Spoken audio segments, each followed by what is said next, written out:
ਵਾਹਿਗੁਰੂ जी का खालसा ਵਾਹਿਗੁਰੂ जी की फतेह। पंजाब न्यूज़ वेख रहे सारे ही दर्शकों का मैं हरविंद कौर स्वागत करती हाँ। खबरों की शुरुआत कर लैंदे हां हैडलाइनस दे नाल।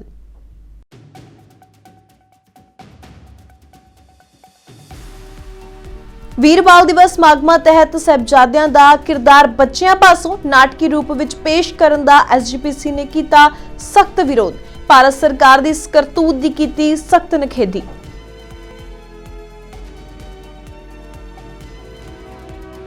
सरदार सिमरनजीत सिंह मान ने सिखां नूं एकजुट होण दी कीती अपील। कहा सिखां नूं हुण आजाद होण दी है लोड़।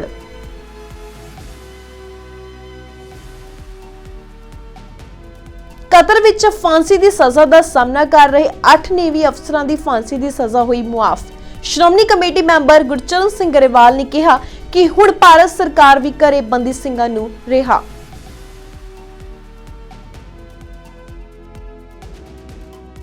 पंजाब हरियाणा हाईकोर्ट ने शहीद सब लैफ्टिनेंट पायलट दविंदर सिंह सिद्धू दे भतीजे नूं DSP नियुक्त करन दे दित्ते हुकम। पंजाब सरकार नूं दित्ता 3 महीने दा समा।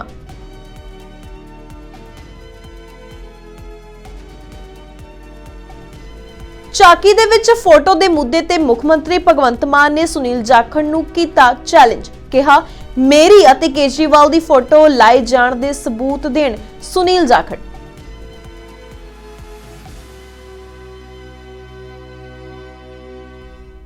ਤੇ ਹੁਣ ਖਬਰਾਂ ਵਿਸਥਾਰ ਦੇ ਨਾਲ।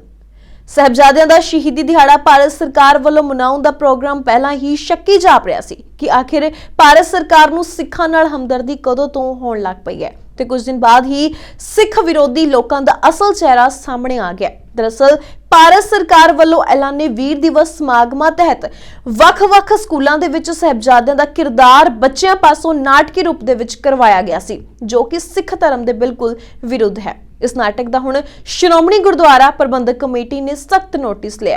इसनूं सिख सिद्धांतां अते परंपरावां दे विरुद्ध करार दिंदिआं श्रोमणी कमेटी वालों भारत दे सिੱਖਿਆ सभ्याचारां अते घट गिणती मामले विभाग समेत CBSE पासों इस बारे स्पष्टीकरण मंगिआ।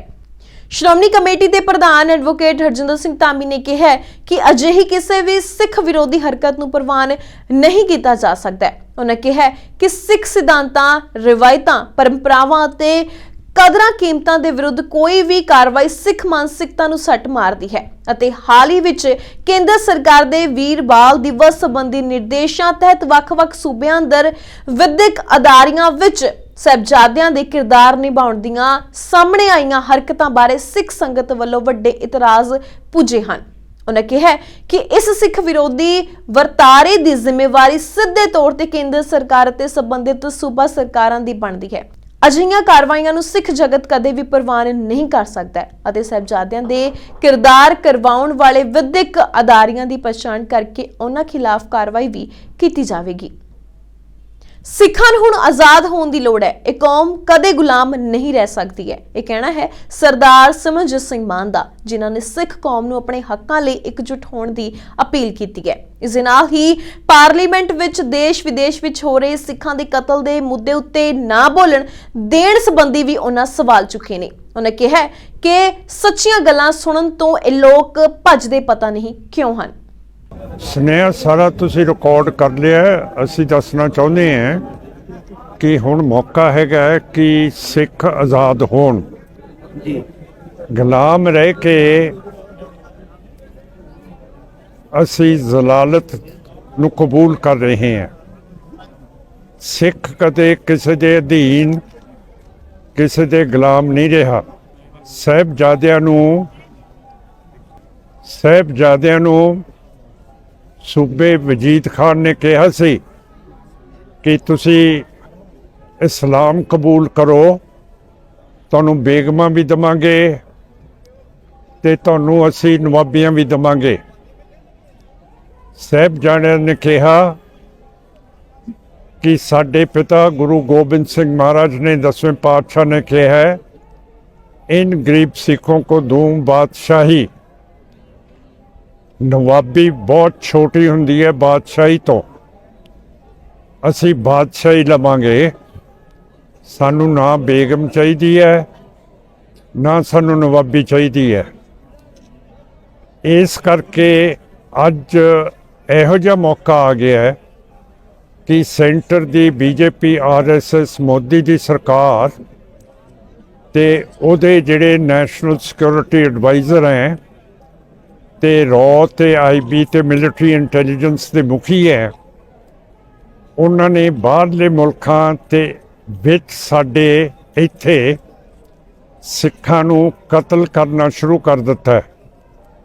ਜਿਵੇਂ ਕੈਨੇਡਾ ਦੇ ਵਿੱਚ ਹਰਦੀਪ ਸਿੰਘ ਨਿੱਜਰ ਨੂੰ ਕੀਤਾ ਹੈ, ਫਿਰ ਰਿਪੁਦਮਨ ਸਿੰਘ ਮਲਕ ਨੂੰ ਕੀਤਾ ਹੈ, ਸੁਖਦੂਲ ਸਿੰਘ ਨੂੰ, ਇਹ ਤਿੰਨਾਂ ਨੂੰ ਕੈਨੇਡਾ ਦੇ ਵਿੱਚ ਇੰਡੀਆ ਦੀਆਂ ਖੁਫੀਆ ਏਜੰਸੀਆਂ ਨੇ ਇਹਨਾਂ ਨੂੰ ਅਸੈਸੀਨੇਟ ਕੀਤਾ। ਬਰਤਾਨੀਆ ਦੇ ਵਿੱਚ ਅਵਤਾਰ ਸਿੰਘ ਖੰਡੇ ਨੂੰ ਕਰ ਦਿੱਤਾ ਹੈਗਾ। ਮੈਂ ਮੈਂਬਰ ਪਾਰਲੀਮੈਂਟ ਹੈ, ਪਰ ਐਤਕੀ ਮੈਨੂੰ ਬਹੁਤ ਜ਼ਲੀਲ ਕੀਤਾ ਗਿਆ ਪਾਰਲੀਮੈਂਟ ਦੇ ਵਿੱਚ। ਜਿੱਦਣ ਬਜਟ ਦੇ ਉੱਤੇ ਗੱਲ ਹੋਣੀ ਸੀ, ਮੈਂ ਟਾਈਮ ਮੰਗਿਆ, ਜਿਹੜਾ ਮੇਰਾ ਹੱਕ ਹੈ, ਪਰ ਜਿਹੜਾ ਸਪੀਕਰ ਮਤਸਵੀ ਹੈ ਬਿਰਲਾ ਤੇ ਦੂਜਿਆਂ ਨੇ ਮੈਨੂੰ ਟਾਈਮ ਨਹੀਂ ਦਿੱਤਾ। ਪੰਜਾਬ ਹਰਿਆਣਾ ਹਾਈ ਕੋਰਟ ਨੇ ਪੰਜਾਬ ਸਰਕਾਰ ਨੂੰ 1999 ਦੇ ਵਿੱਚ ਸ਼੍ਰੀਲੰਕਾ ਦੇ ਵਿੱਚ ਆਪਰੇਸ਼ਨ ਪਵਨ ਦੌਰਾਨ ਸ਼ਹੀਦ ਹੋਏ ਦਵਿੰਦਰ ਸਿੰਘ ਸਿੱਧੂ ਦੇ ਭਤੀਜੇ ਨੂੰ ਡੀਐਸਪੀ ਨਿਯੁਕਤ ਕਰਨ ਦੇ ਹੁਕਮ ਦਿੱਤੇ ਹਨ। ਹਾਈ ਕੋਰਟ ਨੇ ਕਿਹਾ ਕਿ ਸ਼ਹੀਦ ਸਿਪਾਹੀ ਨੂੰ ਪੁਲਿਸ ਵਾਲਿਆਂ ਤੋਂ ਨੀਵਾਂ ਦਰਜਾ ਦੇਣਾ ਸਵੀਕਾਰ ਨਹੀਂ ਕੀਤਾ ਜਾ ਸਕਦਾ। ਪਟੀਸ਼ਨ ਦਾਇਰ ਕਰਦੇ ਹੋਏ ਬਠਿੰਡਾ ਵਾਸੀ ਸਰਬਜੀਤ ਸਿੰਘ ਸਿੱਧੂ ਨੇ ਹਾਈ ਕੋਰਟ ਨੂੰ ਦੱਸਿਆ ਕਿ ਉਸ ਦਾ ਪੁੱਤਰ ਦਵਿੰਦਰ ਸਿੰਘ ਸਿੱਧੂ ਜਲ ਸੈਨਾ ਵਿੱਚ ਲੈਫਟੀਨੈਂਟ ਪਾਇਲਟ ਹੈ। ਉਹ 1999 ਦੇ ਵਿੱਚ ਸ਼੍ਰੀਲੰਕਾ ਵਿੱਚ ਭਾਰਤ ਸਰਕਾਰ ਦੁਆਰਾ ਚਲਾਏ ਗਏ ਆਪਰੇਸ਼ਨ ਪਵਨ ਦੌਰਾਨ ਸ਼ਹੀਦ ਹੋਏ ਹਨ। ਪਟੀਸ਼ਨਕਰਤਾ ਦੇ ਪਰਿਵਾਰ ਦੇ ਵਿੱਚ ਹੁਣ ਸਿਰਫ ਉਹਨਾਂ ਦਾ ਪੋਤਾ ਅਰਸ਼ਦੀਪ ਸਿੰਘ ਸਿੱਧੂ ਮੌਜੂਦ ਹੈ, ਜੋ ਪਰਿਵਾਰ ਦਾ ਸਹਾਰਾ ਹੈ। ਅਰਸ਼ਦੀਪ ਸ਼ਹੀਦ ਦਵਿੰਦਰ ਸਿੰਘ ਸਿੱਧੂ ਦਾ ਭਤੀਜਾ ਹੈ। ਪਟੀਸ਼ਨ ਦੇ ਪੋਤਰੇ ਨੇ ਪੰਜਾਬ ਸਰਕਾਰ ਦੀ ਮਾਣ ਸਨਮਾਨ ਨੀਤੀ ਤਹਿਤ ਡੀਐਸਪੀ ਦੇ ਅਹੁਦੇ ਤੇ ਨਿਯੁਕਤੀ ਲਈ ਅਰਜ਼ੀ ਦਿੱਤੀ ਸੀ, ਪਰ ਇਸ ਨੂੰ ਮਨਜ਼ੂਰੀ ਨਹੀਂ ਮਿਲੀ ਹੈ। ਪੰਜਾਬ ਸਰਕਾਰ ਨੇ ਦੱਸਿਆ ਕਿ ਨੌਕਰੀ ਲਈ 30 ਅਰਜ਼ੀਆਂ ਪ੍ਰਾਪਤ ਹੋਈਆਂ ਸਨ ਅਤੇ 27 ਦੀ ਚੋਣ ਕੀਤੀ ਗਈ ਹੈ। ਇਸ ਨੀਤੀ ਤਹਿਤ ਸ਼ਹੀਦ ਪੁਲਿਸ ਮੁਲਾਜ਼ਮਾਂ ਦੇ ਭਤੀਜਿਆਂ ਨੂੰ ਨੌਕਰੀਆਂ ਦਿੱਤੀਆਂ ਗਈਆਂ ਹਨ, ਪਰ ਸ਼ਹੀਦ ਜਵਾਨਾਂ ਦੇ ਮਾਮਲੇ ਵਿੱਚ ਅਜਿਹਾ ਨਹੀਂ ਕੀਤਾ ਗਿਆ ਤੇ ਇਸ ਸੰਬੰਧੀ ਹਾਈ ਕੋਰਟ ਨੇ ਹੁਣ ਕਿਹਾ ਹੈ ਕਿ ਦੇਸ਼ ਲਈ ਆਪਣੀ ਜਾਨ ਦੇਣ ਵਾਲੇ ਫੌਜੀ ਸੁਰੱਖਿਆ ਕਰਮਚਾਰੀਆਂ ਨੂੰ ਪੁਲਿਸ ਫੋਰਸ ਦੇ ਵਿੱਚ ਸੇਵਾ ਕਰਦੇ ਹੋਏ ਸ਼ਹੀਦ ਹੋਣ ਵਾਲੇ ਜਵਾਨਾਂ ਤੋਂ ਹੇਠਲੇ ਪੱਧਰ ਤੇ ਨਹੀਂ ਰੱਖਿਆ ਜਾ ਸਕਦਾ। ਹਾਈ ਕੋਰਟ ਨੇ ਪਟੀਸ਼ਨਕਰਤਾ ਦੇ ਪੋਤਰੇ ਨੂੰ ਡੀਐਸਪੀ ਬਣਾਉਣ ਬਾਰੇ 3 ਮਹੀਨਿਆਂ ਵਿੱਚ ਫੈਸਲਾ ਲੈਣ ਦਾ ਹੁਕਮ ਦਿੱਤਾ ਹੈ ਤੇ ਨਾਲ ਹੀ ਪਟੀਸ਼ਨਕਰਤਾ ਦੇ ਪੋਤੇ ਨੂੰ ਇਹ ਦਾਅਵਾ ਕਰਨ ਦਾ ਹੁਕਮ ਦਿੱਤਾ ਹੈ ਕਿ ਉਹ ਨੌਕਰੀ ਮਿਲਣ ਤੋਂ ਬਾਅਦ ਪਰਿਵਾਰ ਦੀ ਦੇਖਭਾਲ ਕਰੇਗਾ। ਕਤਰ ਦੇ ਵਿੱਚ ਫਾਂਸੀ ਦੀ ਸਜ਼ਾ ਦਾ ਸਾਹਮਣਾ ਕਰ ਰਹੇ 8 ਨੇਵੀ ਅਫਸਰਾਂ ਨੂੰ ਰਾਹਤ ਮਿਲੀ ਹੈ। ਤੁਹਾਨੂੰ ਦੱਸ ਦਈਏ ਕਿ ਇਹਨਾਂ ਦੀ ਫਾਂਸੀ ਦੀ ਸਜ਼ਾ ਉੱਤੇ ਰੋਕ ਲਗਾ ਦਿੱਤੀ ਗਈ ਹੈ। ਇਸ ਸੰਬੰਧੀ ਜਾਣਕਾਰੀ ਭਾਰਤੀ ਵਿਦੇਸ਼ ਮੰਤਰਾਲੇ ਵੱਲੋਂ ਦਿੱਤੀ ਗਈ ਹੈ ਤੇ ਇਸ ਫੈਸਲੇ ਦਾ ਸ਼੍ਰੋਮਣੀ ਕਮੇਟੀ ਮੈਂਬਰ ਗੁਰਚਰਨ ਸਿੰਘ ਗਰੇਵਾਲ ਦੇ ਵੱਲੋਂ ਜਿੱਥੇ ਸਵਾਗਤ ਕੀਤਾ ਗਿਆ ਤਾਂ ਉੱਥੇ ਹੀ ਉਹਨਾਂ ਬੰਦੀ ਸਿੰਘਾਂ ਦੀ ਰਿਹਾਈ ਦਾ ਮੁੱਦਾ ਵੀ ਚੁੱਕਿਆ। ਉਹਨਾਂ ਭਾਰਤ ਦੇ ਪ੍ਰਧਾਨ ਮੰਤਰੀ ਨਰਿੰਦਰ ਮੋਦੀ ਨੂੰ ਸਵਾਲ ਕਰਦਿਆਂ ਕਿਹਾ ਕਿ ਬੰਦੀ ਸਿੰਘਾਂ ਦੀ ਵਾਰ ਉਹ ਚੁੱਪ ਕਿਉਂ ਹੋ ਜਾਂਦੇ ਹਨ। ਉਹਨਾਂ ਨੇ ਇਸ ਦੇ ਬਾਰੇ ਚਾਰਾਜੋਈ ਕੀਤੀ। ਇਹ ਵੀ ਗੱਲ ਦੇਖਣ ਵਿੱਚ ਆਈ ਆ ਕਿ ਪਿਛਲੇ ਦਿਨੀ ਦਸੰਬਰ 4 ਨੂੰ ਜਿਹੜੀ ਇੱਕ ਦੁਬਈ ਦੇ ਅੰਦਰ ਦੁਨੀਆ ਭਰ ਦੇ ਦੇਸ਼ਾਂ ਦੀ ਇੱਕ ਮੀਟਿੰਗ ਹੋਈ ਸੀ, ਉਹਦੇ 'ਚ ਮੋਦੀ ਸਾਹਿਬ ਜਿਹੜੇ ਆ ਉਹ ਕਤਰ ਦੇ ਸ਼ੇਖ ਨੂੰ ਮਿਲੇ ਸਨ ਤੇ ਮਿਲਣ ਤੋਂ ਬਾਅਦ ਉਹਨਾਂ ਨੇ ਆਪਣੇ ਜਿਹੜਾ ਅਕਾਊਂਟ ਆ ਸੋਸ਼ਲ ਅਕਾਊਂਟ ਉਹਦੇ 'ਤੇ ਜ਼ਿਕਰ ਵੀ ਕੀਤਾ ਸੀ ਕਿ ਕਤਰ ਵਿੱਚ ਬੈਠੇ ਦੇ ਭਾਰਤੀ ਲੋਕਾਂ ਦੀ ਖੈਰ ਖੁਆਈ ਵੀ ਪੁੱਛੀ ਆ। ਬੜੀ ਚੰਗੀ ਗੱਲ ਆ ਜੇ ਅਸੀਂ ਆਪਦੇ ਦੇਸ਼ ਦੇ ਲੋਕਾਂ ਦੀ ਗੱਲ ਨਹੀਂ ਕਰਾਂਗੇ। ਪਰ ਮੈਨੂੰ ਹੈਰਾਨੀ ਇਸ ਗੱਲ ਦੀ ਹੈ ਕਿ ਜਿੱਥੇ ਅੱਜ ਇੱਕ ਸੰਤੁਸ਼ਟੀ ਦੀ ਖਬਰ ਆ, ਮੈਂ ਵਧਾਈ ਦਿੰਦਾ ਕਿ ਨਾ ਮੋਦੀ ਸਰਕਾਰ ਨੂੰ, ਉੱਥੇ ਇਸ ਗੱਲ ਦਾ ਅਫਸੋਸ ਵੀ ਹੈ ਬਹੁਤ ਵੱਡਾ ਕਿ ਜਿਹੜੇ ਕੱਟੜਵਾਦੀ ਮੁਸਲਿਮ ਦੇਸ਼ ਆ ਉਹਨਾਂ ਨੇ ਇੱਕ ਬੜੀ ਗੰਭੀਰ ਦੋਸ਼ ਤਹਿਤ ਲੋਕਾਂ ਦੀ ਜਿਹੜੀ ਫਾਂਸੀ ਆ ਉਹਨਾਂ ਨੂੰ ਮਾਫ ਕਰ ਦਿੱਤਾ ਤੇ ਦੂਸਰੇ ਪਾਸੇ ਅੱਜ ਗਾਂਧੀ ਦਾ ਦੇਸ਼ ਕਹਾਉਣ ਵਾਲਾ ਅੱਜ ਜਦੋਂ ਵੀ ਕਦੇ ਕੋਈ ਲੋਕ ਜਿਹੜੇ ਆ ਆਪਣੇ ਅਹੁਦਾ ਸੰਭਾਲਦੇ ਆ ਤੇ ਰਾਜਘਾਟ ਜਾ ਕੇ ਗਾਂਧੀ ਦੇ ਕਹਿੰਦੇ ਦੇ ਸਮਾਧ ਤੇ ਮੱਥੇ ਰਗੜਦੇ ਆ ਤੇ ਕਹਿੰਦੇ ਅਹਿੰਸਾ ਦੀ ਵੱਡੀ ਗੱਲ ਕਰਦੇ ਆ ਤੇ ਲੋਕਤੰਤਰ ਦਾ ਦਾਅਵਾ ਕਰਦੇ ਆ। ਇਸ ਦੁਨੀਆ ਦੇ ਅੰਦਰ ਇੱਕ ਵੱਡਾ ਲੋਕਤੰਤਰ ਆ ਤਾਂ ਉਸ ਲੋਕਤੰਤਰ ਦੇ ਲੋਕ ਜਿਹੜੇ ਕਿ ਨਾਗਰਿਕ ਨੇ ਤੇ ਖਾਸ ਤੌਰ ਤੇ ਉਸ ਕੌਮ ਦੇ ਜਿਸ ਕੌਮ ਨੇ ਇਸ ਦੇਸ਼ ਲਈ ਖੂਨ ਦਿੱਤਾ ਆਪਣਾ, ਤੇ ਅੱਜ ਦੇਸ਼ ਦੀ ਸਰਹੱਦ ਤੇ ਆਪਣੀ ਦੇਸ਼ ਭਗਤੀ ਦਾ ਸਬੂਤ ਦਿੰਦਿਆਂ ਉਹ ਤਿਰੰਗਿਆਂ 'ਚ ਲਿਪਟ ਕੇ ਘਰਾਂ ਨੂੰ ਆ ਰਹੇ ਨੇ। ਪੰਜਾਬ ਦੇ ਅੰਦਰ ਹਰ ਨਵੀਂ ਸਵੇਰ ਐਸੀ ਕੋਈ ਖਬਰ ਆਉਂਦੀ ਆ। ਉਹਨਾਂ ਦੇ ਲਈ ਸਾਡਾ ਦੇਸ਼ ਫਿਕਰਮੰਦ ਨਹੀਂ ਹੈ। 8 ਪਰਿਵਾਰਾਂ ਦੇ ਲਈ ਦੇਸ਼ ਨੇ ਜਿਹੜੀ ਚਾਰਾਜੋਈ ਕੀਤੀ ਆ ਉਹ ਧੰਨਵਾਦ ਆ, ਪਰ ਲੱਖਾਂ ਜਿਹੜੇ ਸਿੱਖ ਨੇ ਉਹਨਾਂ ਦੀਆਂ ਭਾਵਨਾਵਾਂ ਦਾ ਕੀ ਕੋਈ ਅਰਥ, ਸ਼ਾਇਦ ਕੀ ਗੱਲ ਇਹ ਦੇਸ਼ ਨਹੀਂ ਸਮਝ ਰਿਹਾ। ਸੋ ਬੜਾ ਅਫਸੋਸ ਹੈ ਕਿ ਬੰਦੀ ਸਿੰਘ, ਖਾਸ ਤੌਰ ਤੇ ਬਲਵੰਤ ਸਿੰਘ ਜੀ ਰਾਜੋਆਣਾ, ਉਹਨਾਂ ਦਾ ਜਦੋਂ ਮਾਮਲਾ ਆਉਂਦਾ ਤੇ ਸਾਡੇ ਵੱਡੇ ਲੀਡਰ ਜਿਹੜੇ ਆ ਉਹ ਪਾਰਲੀਮੈਂਟ ਦੇ ਵਿੱਚ ਇਸ ਗੱਲ ਦੇ ਲਈ ਦੋ ਟੂਕ ਗੱਲ ਕਰ ਦਿੰਦੇ ਆ ਕਿ ਤੁਸੀਂ ਮਾਫ ਨਹੀਂ ਕੀਤੇ ਜਾ ਸਕਦੇ। ਸੋ ਬੜੀ ਹੈਰਾਨੀ ਦੀ ਗੱਲ ਆ। ਅੱਜ ਸਾਨੂੰ ਸਮਝਣਾ ਚਾਹੀਦਾ, ਜੇ ਇਹ ਦੇਸ਼ ਨੇ ਵਿਦੇਸ਼ੀ ਸਰਕਾਰ ਤੋਂ ਆਪਣੇ ਨਾਗਰਿਕਾਂ ਵਾਸਤੇ ਸਜ਼ਾ ਮਾਫੀ ਕਰਾਈ ਆ, ਤੇ ਮੈਨੂੰ ਇਹ ਲੱਗਦਾ ਕਿ ਕਿਉਂ ਨਹੀਂ ਇਸ ਦੇਸ਼ ਦੇ ਅੰਦਰ ਇਹ ਸਰਕਾਰ ਜਿਹੜੀ ਬੰਦੀ ਸਿੰਘਾਂ ਦੀ ਰਿਹਾਈ ਤੇ ਬਲਵੰਤ ਸਿੰਘ ਰਾਜੋਆਣਾ ਦੀ ਫਾਂਸੀ ਦੀ ਮਾਫੀ ਕਿਉਂ ਨਹੀਂ ਕਰ ਸਕਦੀ। ਇਹਦੇ ਵਿੱਚ ਹੁਣ ਜੇ ਕਹਿ ਲਈਏ ਇੱਕ ਮਨਸ਼ਾ ਜਿਹੜੀ ਕਿ ਚੰਗੀ ਨਹੀਂ ਹੈ। ਤੇ ਉਧਰ ਕਤਰ ਦੇ ਵਿੱਚ 8 ਭਾਰਤੀਆਂ ਦੀ ਫਾਂਸੀ ਦੀ ਸਜ਼ਾ ਤੇ ਰੋਕ ਦੇ ਮਾਮਲੇ ਦੇ ਵਿੱਚ ਵਿਰਸਾ ਸਿੰਘ ਵਲਟੋਹਾ ਵੀ ਬੋਲਦੇ ਹੋਏ ਨਜ਼ਰ ਆਏ ਨੇ। ਉਹਨਾਂ ਨੇ ਕੇਂਦਰ ਸਰਕਾਰ ਤੇ ਨਿਸ਼ਾਨਾ ਸਾਧਿਆ। ਉਹਨਾਂ ਸਵਾਲ ਕਰਦਿਆਂ ਕਿਹਾ ਕਿ ਭਾਈ ਬਲਵੰਤ ਸਿੰਘ ਰਾਜੋਆਣਾ ਦੀ ਫਾਂਸੀ ਦੀ ਸਜ਼ਾ ਨੂੰ ਉਮਰ ਕੈਦ ਵਿੱਚ ਬਦਲਣ ਤੋਂ ਕਿਉਂ ਕੇਂਦਰ ਸਰਕਾਰ ਮੁਕਰ ਰਹੀ ਹੈ, ਜਦਕਿ ਕਤਰ ਵਿੱਚ ਸਜ਼ਾ ਪਾਉਣ ਵਾਲੇ 8 ਲੋਕ ਵੀ ਉੱਥੇ ਦੇ ਕਾਨੂੰਨ ਦੇ ਮੁਤਾਬਿਕ ਦੇਸ਼ ਧਰੋਹੀ ਜਾਂ ਦੇਸ਼ ਦੇ ਖਿਲਾਫ ਅਪਰਾਧ ਕਰਨ ਦੇ ਦੋਸ਼ੀ ਸਾਬਤ ਹੋਏ ਹਨ। ਪਰ ਹੁਣ ਦੁੱਖ ਇਸ ਗੱਲ ਦਾ ਆ ਕਿ ਸਾਡਾ ਭਾਰਤ ਸਰਕਾਰ ਨੂੰ ਸਵਾਲ ਹੈ, ਕੇਂਦਰ ਸਰਕਾਰ ਨੂੰ ਸਵਾਲ ਹੈ ਕਿ ਸਾਡੇ ਵੀ ਕੋਈ ਸਾਂਝ ਦੇਸ਼ ਦੇ ਨਾਲ ਹੈਗੀ ਕਿ ਨਹੀਂ ਹੈਗੀ। ਸਿੱਖਾਂ ਦੇ ਸੰਬੰਧ ਵੀ ਕੋਈ ਤੁਸੀਂ ਮਹਿਸੂਸ ਕਰਦੇ ਜੇ ਕਿ ਹਿੰਦੁਸਤਾਨ ਦੇ ਨਾਲ ਹੈਗੇ। ਸਾਡੇ ਵੱਡ ਵਡੇਰਿਆਂ ਨੇ ਸਾਰੀ ਕਿਸਮਤ ਸਿੱਖ ਕੌਮ ਦੀ ਭਾਰਤ ਨਾਲ ਜੋੜ ਦਿੱਤੀ, ਤੇ ਭਾਰਤ ਦੇ ਵਿੱਚ ਜੋ ਕੁਝ ਵਾਪਰਿਆ, ਸਾਨੂੰ ਭਾਰਤੀ ਹੁਣ ਤੇ ਮਾਣ ਹੈ, ਭਾਰਤੀ ਹੁਣ ਤੇ ਮਾਣ ਹੈ, ਪਰ ਜੋ ਕੁਝ ਆਜ਼ਾਦ ਹਿੰਦੁਸਤਾਨ ਦੇ ਵਿੱਚ ਸਿੱਖਾਂ ਨਾਲ ਵਾਪਰਿਆ, ਮੇਰਾ ਖਿਆਲ ਉਹ ਜ਼ਿਆਦਾ ਵਿਸਥਾਰਤ ਦੱਸਣ ਦੀ ਲੋੜ ਨਹੀਂ। ਉਹ ਲੂੰ ਕੰਡੇ ਖੜੇ ਕਰ ਦਿੰਦੀ ਹੈ ਤੇ ਮਤਲਬ ਦੁੱਖ ਦਿੰਦੀ ਹੈ, ਪੀੜਾ ਦਿੰਦੀ ਹੈ। ਔਰ ਅਸੀਂ ਅਪੀਲਾਂ ਵੀ ਕੀਤੀਆਂ, ਦਲੀਲਾਂ ਵੀ ਦਿੱਤੀਆਂ, ਯਤਨ ਵੀ ਕੀਤੇ, ਫਰਿਆਦਾਂ ਵੀ ਕੀਤੀਆਂ ਕਿ ਸਾਡੇ ਉੱਤੇ ਕਹਿਰ ਹੋਇਆ ਸੀ, ਜ਼ੁਲਮ ਹੋਇਆ ਸੀ। ਸਾਡੀ ਕੌਮ ਦੀ ਰਵਾਇਤ ਹੈ ਕਿ ਅਸੀਂ ਕਦੀ ਕਿਸੇ ਦੀ ਭਾਜੀ ਨਹੀਂ ਰੱਖਦੇ। ਉਹ 21 ਦੀ 31 ਨਹੀਂ 51 ਕਰਕੇ ਮੋੜਦੇ ਆ। ਤੇ ਜੇ ਉਹਨਾਂ ਰਵਾਇਤਾਂ ਤੇ ਚੱਲਦਿਆਂ ਹੋਇਆਂ ਗੁਰੂ ਦੇ ਸਿੱਖਾਂ ਨੇ, ਜਿਨ੍ਹਾਂ ਦਾ ਕੋਈ ਕ੍ਰਿਮੀਨਲ ਰਿਕਾਰਡ ਨਹੀਂ, ਕੋਈ ਉਹ ਬਦਮਾਸ਼ ਨਹੀਂ ਸੀ, ਕੋਈ ਉਹ ਗੁੰਡੇ ਨਹੀਂ ਸੀ, ਚੰਗੇ ਭਲੇ ਨੌਜਵਾਨ ਸੀ, ਪੜ੍ਹੇ ਲਿਖੇ ਸੀ, ਕੋਈ ਪ੍ਰੋਫੈਸਰ ਸੀ, ਕੋਈ ਇੰਜੀਨੀਅਰ ਸੀ, ਕੋਈ ਪੁਲਿਸ ਮੁਲਾਜ਼ਮ ਸੀ, ਉਹਨਾਂ ਨੇ ਕਦਮ ਚੁੱਕੇ, ਅਦਾਲਤਾਂ ਨੇ ਸਜ਼ਾ ਦਿੱਤੀ। ਇੱਕ ਬੰਨੇ ਤੇ 1 ਸਾਲ ਹੋਇਆ ਹੈ ਤੁਹਾਡੇ ਕੂਟਨੀਤਿਕ ਯਤਨਾਂ ਕਰਕੇ। ਔਰ ਸਾਡੇ ਦੇਸ਼ ਦੇ ਪ੍ਰਧਾਨ ਮੰਤਰੀ 1 ਦਸੰਬਰ ਨੂੰ ਕਤਰ ਦੇ ਸ਼ੇਖ ਨੂੰ ਮਿਲਦੇ ਹੈ। ਇਹ ਵੀ ਗੱਲ ਬਾਹਰ ਆਈ ਹੈ ਕਿ ਉੱਥੇ ਵੀ ਵਿਸ਼ੇਸ਼ ਤੌਰ ਤੇ ਸ਼ੇਖ ਦੇ ਨਾਲ ਇਹਨਾਂ 8 ਭਾਰਤੀ ਸੈਨਿਕਾਂ ਬਾਰੇ ਗੱਲ ਕੀਤੀ ਗਈ ਸੀ। ਤੇ ਜਿੱਥੋਂ ਤੱਕ ਬੰਦੀ ਸਿੰਘਾਂ ਦਾ ਸਵਾਲ ਹੈ, ਔਰ ਖਾਸ ਕਰਕੇ ਭਾਈ ਰਾਜੋਆਣਾ, ਜਿਨ੍ਹਾਂ ਨੂੰ 28 ਸਾਲ ਜੇਲ੍ਹ 'ਚ ਹੋ ਗਿਆ, 17 ਸਾਲ ਫਾਂਸੀ ਦੇ ਫੰਦੇ ਤੇ ਖੜੋਤੇ ਨੇ, ਤਖਤੇ ਤੇ ਖੜੋਤੇ ਨੇ, ਤੇ 12 ਸਾਲ ਤੋਂ ਭਾਰਤ ਸਰਕਾਰ ਕੋਲੇ ਅਪੀਲ ਪਈ ਹੈ। ਅਗਲੀ ਖਬਰ ਅੰਮ੍ਰਿਤਸਰ ਤੋਂ ਹੈ, ਜਿੱਥੇ ਕੋਲਕਾਤਾ ਤੋਂ ਕੁਝ ਸ਼ਰਧਾਲੂ ਨੌਜਵਾਨ ਅੰਮ੍ਰਿਤਸਰ ਦਰਬਾਰ ਸਾਹਿਬ ਵਿਖੇ ਮੱਥਾ ਟੇਕਣ ਆਏ ਹੋਏ ਸਨ ਤੇ ਰੇਲਵੇ ਸਟੇਸ਼ਨ ਤੇ ਉਤਰ ਕੇ ਉਹਨਾਂ ਵੱਲੋਂ ਇੱਕ ਈ-ਰਿਕਸ਼ਾ ਬੁੱਕ ਕੀਤੀ ਗਈ। ਉਹਨਾਂ ਦਰਬਾਰ ਸਾਹਿਬ ਜਾਣ ਲਈ ਇਹ ਰਿਕਸ਼ਾ ਬੁੱਕ ਕੀਤੀ ਸੀ, ਪਰ ਇਹ ਸ਼ਰਾਰਤੀ ਈ-ਰਿਕਸ਼ਾ ਵਾਲੇ ਉਹਨਾਂ ਨੂੰ ਦਰਬਾਰ ਸਾਹਿਬ ਲੈ ਕੇ ਜਾਣ ਦੀ ਥਾਂ ਇੱਕ ਸੁਨਸਾਨ ਇਲਾਕੇ ਦੇ ਵਿੱਚ ਲੈ ਗਏ ਤੇ ਦਾਤਰ ਦੀ ਨੋਕ ਉੱਤੇ ਉਹਨਾਂ ਨੇ ਨੌਜਵਾਨਾਂ ਨੂੰ ਲੁੱਟ ਲਿਆ। ਦੂਜੇ ਪਾਸੇ ਪੁਲਿਸ ਮਾਮਲੇ ਦੀ ਜਾਂਚ ਕਰ ਰਹੀ है। क्या नाम है जी आपका? मेरा नाम दीपक राउत है। हाँ जी, कहाँ से आए हो आप? हम कलकत्ता से आए हैं। तो कितना नुकसान हुआ देर रात से आपका?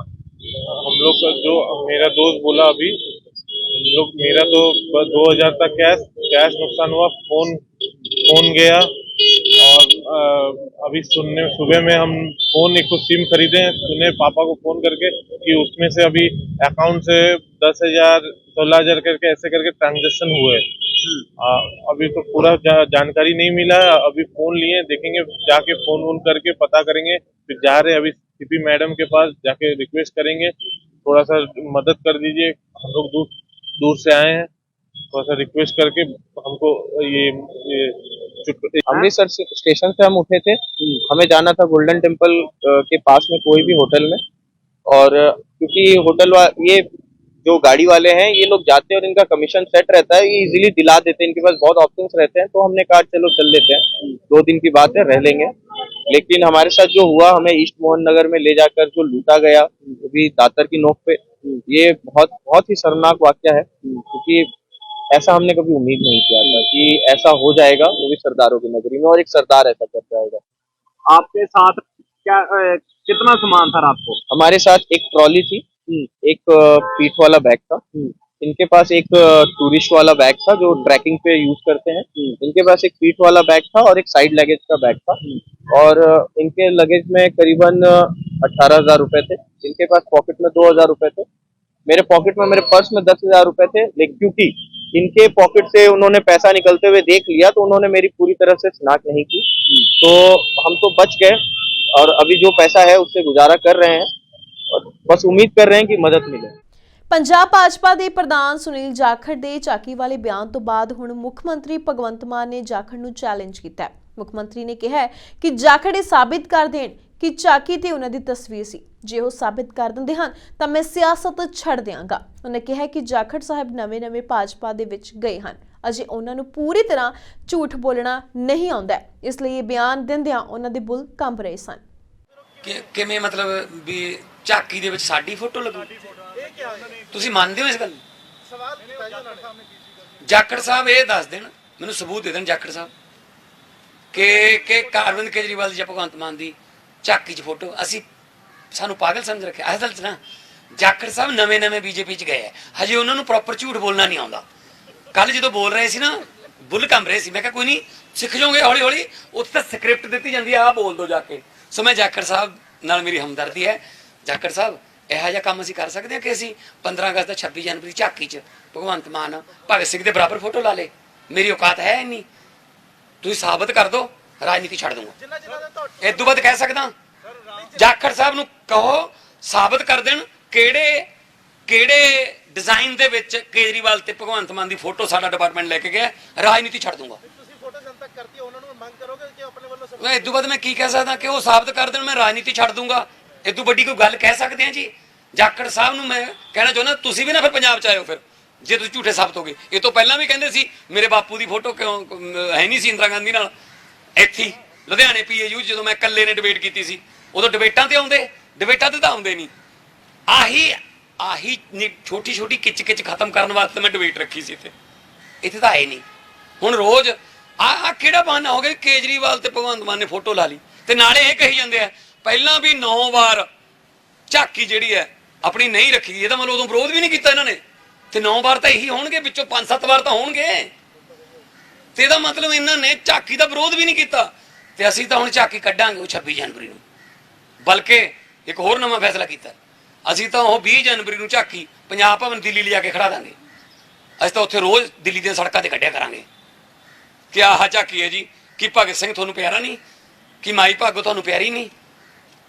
ਕਿ ਤੁਸੀਂ ਉਹਨਾਂ ਦੀ ਕੁਰਬਾਨੀਆਂ ਨੂੰ ਸਜਦਾ ਨਹੀਂ ਕਰਨਾ ਚਾਹੁੰਦੇ?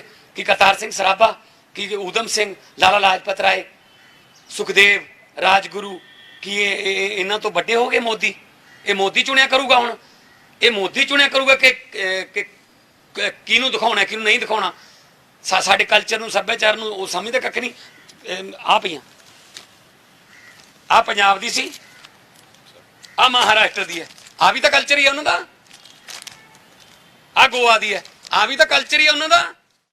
2 ਜਨਵਰੀ ਨੂੰ ਕਿਸਾਨਾਂ ਦੇ ਵੱਲੋਂ ਜੰਡਿਆਲਾ ਗੁਰੂ ਵਿਖੇ ਰੈਲੀ ਕੀਤੀ ਜਾਵੇਗੀ। ਇਸ ਸਬੰਧ ਵਿੱਚ ਕਿਸਾਨਾਂ ਦੇ ਵੱਲੋਂ ਤਿਆਰੀਆਂ ਕੀਤੀਆਂ ਜਾ ਰਹੀਆਂ ਹਨ। ਇਸ ਮੌਕੇ ਅੱਜ ਕਿਸਾਨਾਂ ਦੇ ਵੱਲੋਂ ਵੱਡਾ ਇਕੱਠ ਕੀਤਾ ਗਿਆ ਅਤੇ ਵੱਧ ਤੋਂ ਵੱਧ ਕਿਸਾਨਾਂ ਨੂੰ 2 ਜਨਵਰੀ ਨੂੰ ਰੈਲੀ ਦੇ ਵਿੱਚ ਪਹੁੰਚਣ ਦੀ ਅਪੀਲ ਕੀਤੀ ਗਈ ਹੈ। ਤੁਹਾਨੂੰ ਦੱਸ ਦਈਏ ਕਿ MSP ਗਰੰਟੀ ਕਾਨੂੰਨ, ਹੜ੍ਹ ਪ੍ਰਭਾਵਿਤ ਕਿਸਾਨਾਂ ਨੂੰ ਬਣਦਾ ਮੁਆਵਜ਼ਾ, ਕਿਸਾਨਾਂ ਉੱਤੇ ਦਰਜ ਕੇਸ ਰੱਦ ਕਰਨ ਸਮੇਤ ਹੋਰ ਮੁੱਦਿਆਂ ਨੂੰ ਲੈ ਕੇ ਪ੍ਰਦਰਸ਼ਨ ਕੀਤਾ ਜਾਵੇਗਾ। ਅਗਲੀ ਗੱਲ ਉਹ 'ਚ ਯੂਪੀ ਸਰਕਾਰ ਦਾ ਸਮਝੌਤਾ, ਕਹਿੰਦੇ ਤੁਹਾਡੇ ਬੰਦੇ ਮਾਰੇ 4 ਥਾਰ ਗੱਡੀ ਥੱਲੇ ਦੇ ਕੇ, 5ਵਾਂ ਪੱਤਰਕਾਰ ਮਾਰਿਆ, ਤੁਹਾਡੇ ਨਾਲ ਵਾਅਦਾ ਕਰ ਲਿਆ ਵੀ ਤੁਹਾਨੂੰ ਇਨਸਾਫ ਦੇਵਾਂਗੇ, ਪਰ ਦਿੱਤਾ ਨਹੀਂ ਹੈ। ਅਜੇ ਮਿਸ਼ਰਾ ਟੈਣੀ, ਆਸ਼ੀਸ਼ ਮਿਸਤਰੇ ਦਾ ਪਿਓ, ਉਹ ਕੇਂਦਰੀ ਮੰਤਰੀ ਮੰਡਲ 'ਚ ਬੈਠਾ ਹੋਇਆ ਵਾ, ਤੁਹਾਨੂੰ ਵੰਗਾਰਦੇ ਹੀ ਆ ਫਿਰ ਵੀ ਜੇ ਕਢਾਇਆ ਜਾਂਦਾ ਜੇ ਤੇ ਕਢਾ ਲਓ, ਮੈਂ ਅੱਗੇ ਤੁਹਾਡੇ ਨਾਲ ਕਰਦਾ ਗੱਲਾਂ। ਇਹ ਵੰਗਾਰ ਆ, ਤੁਹਾਨੂੰ ਵੰਗਾਰ ਕਬੂਲਣੀ ਆਉਂਦੀ ਆ ਕਿ ਨਹੀਂ ਆਉਂਦੀ ਹੈ, ਫੈਸਲਾ ਤੁਸੀਂ ਕਰਨਾ ਵਾ। ਅਗਲੇ ਕਹਿੰਦੇ ਸੀ ਦਿੱਲੀ ਵਾਲੇ ਕੇਸ ਵਾਪਸ ਲੈ ਲਾਂਗੇ, ਸਾਨੂੰ ਲੱਗਦਾ ਵੀ ਇਸ ਇਲਾਕੇ 'ਚ ਕੇਸ ਹੈ ਨਹੀਂ ਕਿ, ਤੇ ਸਾਨੂੰ ਕੀ ਰੌਲਾ। ਜੇ ਕੇਸ ਨਾ ਵਾਪਸ ਕਰਾਏ, ਉਹ ਲੋਕਾਂ ਨੇ ਤੁਹਾਡੇ ਨਾਲ ਦੋਹਰੇ ਨਹੀਂ ਆਉਣਾ, ਜਿਨ੍ਹਾਂ ਦੇ ਉੱਤੇ ਕੇਸ ਪਏ ਉਹ ਕਹਿਣਗੇ ਫਸਾ ਦਿੰਦੇ ਹੁੰਦੇ ਆ, ਮੁੜ ਕੇ ਛਡਾਉਂਦੇ ਨਹੀਂਗੇ, ਦੇਸ਼ ਲੈਵਲ ਤੇ ਕੇਸ ਪਏ। ਅਗਲੀ ਗੱਲ ਵਿੱਚ ਹੈਗੀ ਆ ਵੀ ਉਹਨਾਂ ਨੇ ਉਦੋਂ ਕਿਹਾ ਸੀ ਵੀ ਬਿਜਲੀ ਸੋਧ ਬਿੱਲ ਨਹੀਂ ਲਿਆਉਂਦੇ, ਜੇ ਲਿਆਵਾਂਗੇ ਤੇ ਤੁਹਾਨੂੰ ਪਹਿਲਾਂ ਪੁੱਛ ਲਾਂਗੇ। ਇਹ ਮੰਤਰੀਆਂ ਦੇ ਬਿਆਨ। ਤੇ ਚਿੱਪ ਵਾਲੇ ਮੀਟਰ ਤੇ ਲੱਗਣ ਦੇ, ਤੁਹਾਨੂੰ ਕਿਹਨੇ ਪੁੱਛ ਕੇ ਲਾਗੂ ਕੀਤੇ? ਤੁਹਾਡੇ 177 ਗ੍ਰਿਡ ਵੇਚਦੇ ਆ, ਉਹ ਵੱਖਰੀ ਗੱਲ ਹੈ। ਤੁਹਾਡਾ ਖੂਨ ਉਬਲਦਾ ਕਿ ਨਹੀਂ ਉਬਲਦਾ ਵੀ ਕਾਨੂੰਨ ਤਾਂ ਯਾਰ ਲਾਗੂ ਕਰਤਾ, ਸਾਨੂੰ ਕਹਿੰਦੇ ਹੋ ਲਾਗੂ ਨਹੀਂ ਕਰਨਾ, ਤੁਹਾਨੂੰ ਪੁੱਛ ਲਾਂਗੇ, ਤੁਹਾਡੇ ਨਾਲ ਰਾਏ ਲੈ ਲਾਂਗੇ ਤੇ ਲਾਗੂ ਤੁਸੀਂ। ਬਸ ਲਕਸ਼ਣ ਹੀ ਹੈ ਨਾ, ਉਦੋਂ ਬਾਅਦ ਮੀਟਰ ਡੱਕੇ ਨਹੀਂ ਜੇ ਜਾਣੇ, ਫਿਰ ਅਗਲੇ ਲਾਉਣਗੇ ਜ਼ਬਰਦਸਤੀ। ਅਗਲੀ ਗੱਲ ਕਹਿੰਦੇ ਸੀ ਪ੍ਰਦੂਸ਼ਣ ਵਾਲੇ ਐਕਟ 'ਚੋਂ ਖੇਤੀ ਨੂੰ ਬਾਹਰ ਕਰ ਦਾਂਗੇ, ਫਿਰ ਤੁਹਾਨੂੰ ਐਰਕੀ ਸਾਡੇ ਤੇ ਜੁਰਮਾਨੇ ਪਾਏ, ਰੈੱਡ ਐਂਟਰੀ ਹੋ ਗਈ, ਠੀਕ ਹੈ ਜੀ, ਕੇਸ ਪਾਤੇ, ਟੈਲੀਵਿਜ਼ਨ ਨੇ ਸਾਨੂੰ ਗਾਲਾਂ ਕੱਢੀਆਂ ਵੀ ਇਹੀ ਦੋਸ਼ੀ ਨੇ ਪ੍ਰਦੂਸ਼ਣ ਵਾਸਤੇ। ਤੇ ਫਿਰ ਕਾਨੂੰਨ ਤੇ ਲਾਗੂ ਹੋਇਆ ਕਿ ਨਹੀਂ ਹੋਇਆ? ਤੇ ਕਿਹੜੇ ਆਂਦੇ ਕਾਨੂੰਨ ਨਹੀਂ ਲਾਗੂ ਹੋਇਆ? ਆਹ ਗੱਲਾਂ ਸੀ ਜਿਹੜੀਆਂ ਮੈਂ ਤੁਹਾਨੂੰ ਦੱਸਣੀਆਂ ਚਾਹੁੰਦਾ ਸੀ ਵੀ ਭਲਿਓ ਸਮਾਂ ਆਉਣਾ ਹੁਣ ਵੰਗਾਰਾਂ ਦੇ ਵਿੱਚ, ਇਹ ਹਮਲਾ ਰੋਕਣ ਦੇ ਵਿੱਚ, ਅਰੇ ਗੱਲਾਂ ਮਨਾਉਣ ਦੇ ਵਿੱਚ ਰੁਕਾਵਟ ਕੀ ਆ ਦੱਸਦਾ। ਮੈਂ ਇੱਕ ਗੱਲ ਹੋਰ ਦੱਸਦਾ, ਅਸੀਂ ਮੰਗ ਕਰ ਰਹੇ, ਇਹ ਸਾਡੀ ਹੁਣ ਮੰਗ ਆ ਵੀ ਕਿਸਾਨ ਤੇ ਮਜ਼ਦੂਰ ਦਾ ਕਰਜ਼ਾ ਖਤਮ ਕੀਤਾ ਜਾਵੇ। ਕਈ ਆਂਦੇ ਕਰਜ਼ਾ ਦੇਣਾ ਚਾਹੀਦਾ, ਅਸੀਂ ਵੀ ਆਨੇ ਦੇਣਾ ਚਾਹੀਦਾ। ਹੁਣ ਡਾਕਟਰ ਸਵਾਮੀਨਾਥਨ ਕਮਿਸ਼ਨ ਆਪਣੀ ਰਿਪੋਰਟ ਵਿੱਚ ਰਿਪੋਰਟ ਕਰਦਾ ਵੀ ਕਿਸਾਨਾਂ ਸਿਰ ਕਰਜ਼ਾ ਕਿਉਂ। ਮੁੱਖ ਮੰਤਰੀ ਭਗਵੰਤ ਮਾਨ ਅਤੇ ਡੀਜੀਪੀ ਗੌਰਵ ਯਾਦਵ ਅਕਾਲੀ ਦਲ ਆਗੂ ਬਿਕਰਮ ਸਿੰਘ ਮਜੀਠੀਆ ਖਿਲਾਫ ਝੂਠੇ ਸਬੂਤ ਕਿਉਂ ਤਿਆਰ ਕਰਨ ਦੇ ਯਤਨ ਕਰ ਰਹੇ ਹਨ ਤੇ ਸਾਬਕਾ ਅਕਾਲੀ ਆਗੂ ਉਪਕਾਰ ਸਿੰਘ ਸੰਧੂ ਦੀ ਬਾਂਹ ਮਰੋੜ ਕੇ ਉਹਨਾਂ ਨੂੰ ਕੇਸ ਵਿੱਚ ਗਵਾਹ ਬਣਨ ਅਤੇ ਝੂਠਾ ਬਿਆਨ ਦੇਣ ਵਾਸਤੇ ਮਜਬੂਰ ਕਿਉਂ ਕੀਤਾ ਜਾ ਰਿਹਾ ਹੈ। ਇਹ ਦੋਸ਼ ਅਕਾਲੀ ਦਲ ਨੇ ਪੰਜਾਬ ਸਰਕਾਰ ਉੱਤੇ ਲਗਾਏ ਹਨ ਅਤੇ ਆਪਣੇ ਸਵਾਲਾਂ ਦੇ ਜਵਾਬ ਵੀ ਮੰਗੇ ਹਨ। ਇਹ ਹੁਸ਼ਿਆਰੀ ਕੀ ਕਰਦੇ ਨੇ ਕਿ ਇਹ ਫੇਰ ਦੁਬਾਰਾ ਸਰਬਜੀਤ ਵੇਰਕਾ ਸਾਹਿਬ ਇਹ ਜਾਂਦੇ ਨੇ ਸਰਦਾਰ ਉਪਕਾਰ ਸਿੰਘ ਸੰਧੂ ਕੋਲੇ, ਇਹ ਕਹਿੰਦੇ ਜੀ ਆਹ ਤੁਹਾਡਾ ਇੱਕ ਰਿਟਨ ਬਿਆਨ ਅਸੀਂ ਲਿਆਂਦਾ ਤਿਆਰ ਕਰਕੇ, ਤੁਹਾਨੂੰ SIT ਕੋਲੇ ਜਾਣ ਦੀ ਲੋੜ ਨਹੀਂ, ਤੁਸੀਂ ਆਹ ਰਿਟਨ ਬਿਆਨ ਤੇ ਦਸਖਤ ਕਰ ਦਿਓ।